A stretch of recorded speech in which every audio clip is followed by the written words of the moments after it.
Magandang buhay, mga kasimbahay. Panibagong araw na naman upang tayo ay magnilay. Samahan ninyo ako, ating pakinggan ang Ebanghelyo sa araw na ito.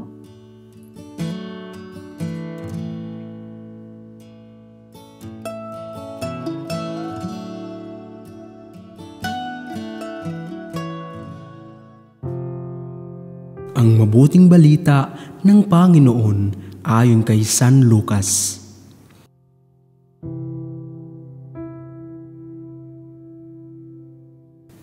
Noong panahong iyon, pumasok si Jesus sa isang nayon. Malugod siyang tinanggap ng isang babaeng nagngangalang Marta sa tahanan nito.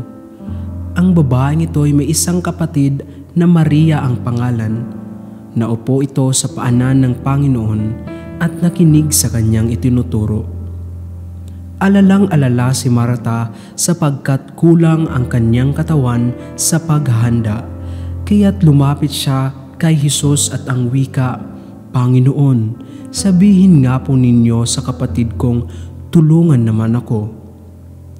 Ngunit sinagot siya ng Panginoon, "Marta, Marta, naliligalig ka at abalang-abala sa maraming bagay, ngunit isa lamang ang talagang kailangan. Pinili ni Maria ang lalong mabuti at ito'y hindi aalisin sa kanya." Ang mabuting balita ng Panginoon. Pagsasadiwa.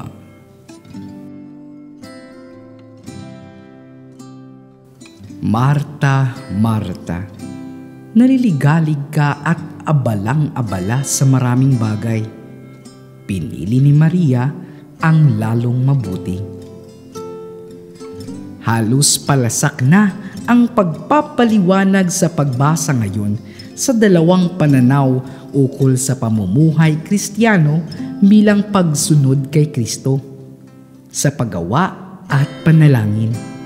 Kahit sa kasaysayan ng buhay espiritual, may umusbong na daan ng mapag-ibig na pagmamasid sa Diyos, kaakibat ng pagpapakabanal sa paggawa.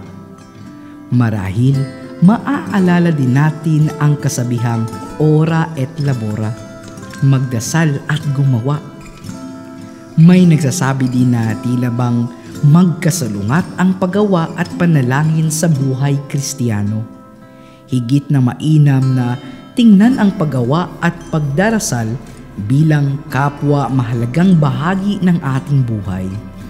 Ang ating paggawa ang dapat nagdadala sa atin sa panalangin at ang ating panalangin ang nagdadala sa atin sa paggawa.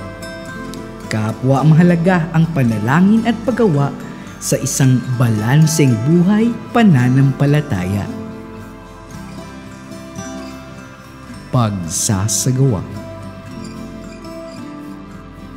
Gawin ng buong husay ang trabaho kasabay ng panalangin upang magbigay ng parangal sa Diyos at tulong sa kapwa.